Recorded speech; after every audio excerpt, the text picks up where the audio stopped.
आज है मेरा अलीबाग में दूसरा दिन। सुबह होते ही मैं अलीबाग बीच पे चला गया तो वहाँ पे मुझे कुछ बर्ड्स भी दिखाई दिए। बाद में मैंने इंस्टाग्राम के लिए एक रील शूट की, अंग्रेजी में सैया कर लिया तेरे नाम का टैटू, जो आप मेरे इंस्टाग्राम पे जाके देख सकते हो। फिर मैं निकल गया अलीबाग फोर्ट देखने के लिए।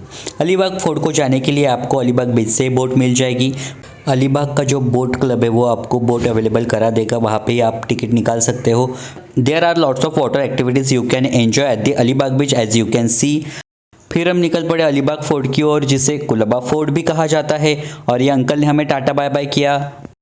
आप घोड़ा गाड़ी से भी कुलाबा फोर्ट जा सकते हो, but I find it little cruel, so I will suggest कि आप बोट से ही कुलाबा फोर्ट जाओ। सिर्फ 5 मिनट में हम पहुंच गए कुलाबा फोर्ट। तो this is the mesmerising view of Kolaba fort. This is the beautiful gate of Kolaba fort. Kolaba fort के अंदर जाने के बाद आपको कुछ बोर्ड दिखाई देंगे जहाँ पे फोर्ट्स के बारे में कुछ इंफॉर्मेशन दी गई है, जो आप ज़रूर पढ़िएगा। I don't know why I am sounding like a poet, लेकिन आप एडजस्ट कर लीजिएगा। फोर्ट के अंदर जाने के बाद सबसे ज़्यादा आश्चर्यजनक चीज़ मुझे ये लगी कि फोर्ट के अंदर भी एक छोटा सा गाँव है, और बिल्ले में यहाँ पे सो रेले और गाँव में दंगे हो रेले। ये रहा छोटा सा लेकिन खूबसूरत मंदिर। ये छोटे और खूबसूरत घर देखकर मुझे ऐसे फीलिंग आ रही थी कि मैं ज़िंदगी भर यहीं रहूँ। इस छोटे से गांव की खूबसूरती आपको भी बहुत ज़्यादा अच्छी लगेगी। यहाँ के वर्षों पुराने पेड़ और वर्षों पुरानी दीवारें देख के हमें भी इतिहास की अनुभूति होती है। इन्हें देखकर ऐसा महसूस होता है कि मानो हम इतिहास देख रहे हो। Look at the old and beautiful walls of Kolaba fort. वहाँ जाके मैंने पहली बार स्टार फ्रूट खाया। These are not just walls, these are the stories of the past. Every single part of this fort will tell you a secret story.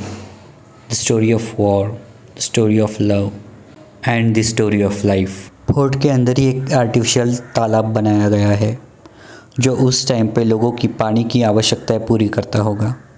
पानी के अंदर आपको टॉर्टाइस भी दिखाई देंगे। और ये रहा ब्यूटीफुल गणपति टेम्पल। मंदिर के सामने ही काले पत्थर से दीपमाल और यज्ञ बनाया गया है। ये मंदिर का प्रवेश द्वार। प्रमुख मंदिर के बाजू में ही और एक मंदिर दिखाई देगा, जिसके सामने तुलसी का वृंदावन बना गया है। ये रहा मंदिर का भव्य आवास। इस मंदिर की खूबसूरती देखते ही बनती है। फोर्ट के अंदर बहुत सारे पेड़ भी लगाए गए हैं। इसके कारण फोर्ट को हरियाली भी प्राप्त होती है। किले की कुछ दीवारें टूटी हुई है, लेकिन उसकी एक अलग ही खूबसूरती है। किले के पिछले साइड में भी एक बहुत बड़ा प्रवेश द्वार बनाया गया है, जहाँ से संपूर्ण समुंदर का नज़ारा दिखाई देता है। समुंदर के पानी में भी आपको बहुत सारी जेलीफिश दिखाई देंगी, सो बी केयरफुल अबाउट इट, क्योंकि जेलीफिश आपको काट भी सकती है, क्योंकि मेरे सामने एक छोटे बच्चे को जेलीफिश ने काटा था। किले के ऊपर से किले का नज़ारा बहुत ज़्यादा खूबसूरत दिखाई देता है, उसमें आप समुंदर भी देख सकते हो। फिर उसके बाद मैंने कुछ वीडियो शूट किए, जो मैंने मेरे इंस्टाग्राम पर डाल दिए है, वो आप देख सकते हो। ये रहा चलता फिरता दौड़ता हुआ मैं।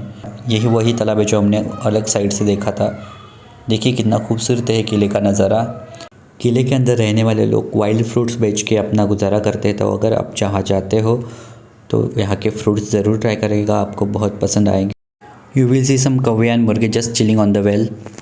पूरा किला देखने के बाद अब किले से बाहर आने का वक्त हो चुका था, तो मुझे बहुत ज़्यादा दुख हो रहा था कि मैं यहाँ से जा रहा हूँ, क्योंकि एक बहुत ही ज़्यादा खूबसूरत गाँव था, मुझे बहुत पसंद आया। लेकिन क्या करें, हर आने वाले को जाना पड़ता है, इसलिए मैंने इस बहुत दुख के साथ इस किले को बाय बाय किया।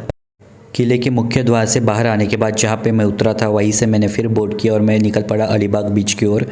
This is the entire and beautiful view of the Alibag beach. फिर अलीबाग बीच पहुँच के मैंने अपनी रिटर्न जर्नी की शुरुआत की। फिर मैंने अलीबाग टू मुंबई अपना रिटर्न टिकट निकाला, जिसकी प्राइस भी 150 रुपये थी। फिर अलीबाग को बाय बाय करके मैं रवाना हुआ मुंबई की ओर। And that's how I enjoyed my first solo trip. Thank you so much for watching. Do like, share and subscribe. See you soon.